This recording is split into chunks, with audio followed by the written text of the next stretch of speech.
सारी दुनिया जानती है, लेकिन पुत्रेष्टि की प्रक्रिया क्या है जी।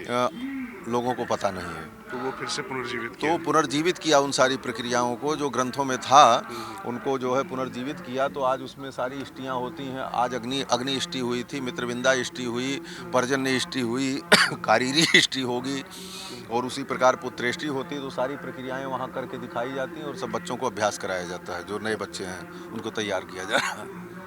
तो ये इतना बड़ा आयोजन का कैसे मतलब संकल्प कैसे किया गुरुजी? संकल्प, इसका मूल संकल्प यही था कि जी। भगवती की प्रेरणा थी, भगवान की प्रेरणा थी, सरजू मैया की प्रेरणा थी। जी।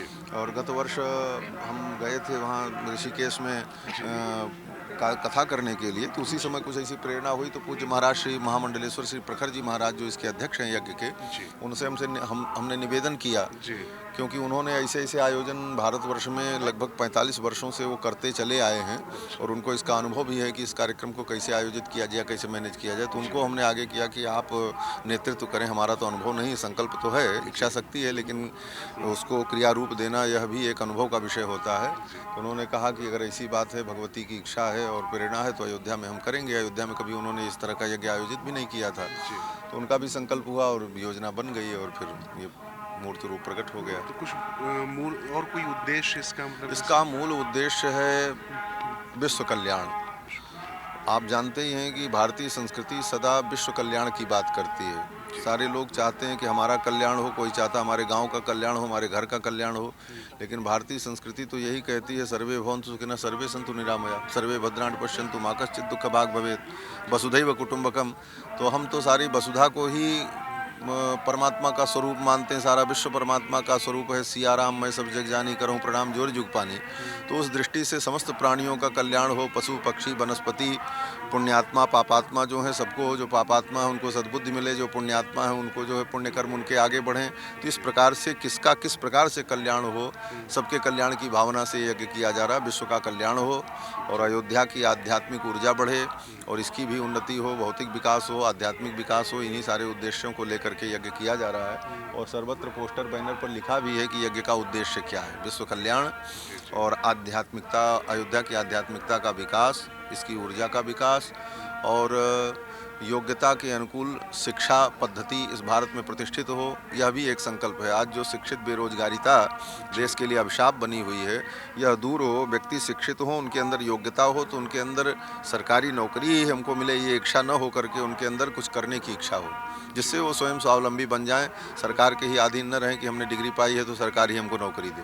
अगर योग्यता है तो वो योग्यता के बल पर कहीं भी वो अपना जीवन यापन कर सकते हैं और जीवन में बहुत अच्छे कार्य कर सकते हैं। तो शिक्षा के अनुकूल, योग्यता के अनुकूल शिक्षा हो, यह संकल्प भी है।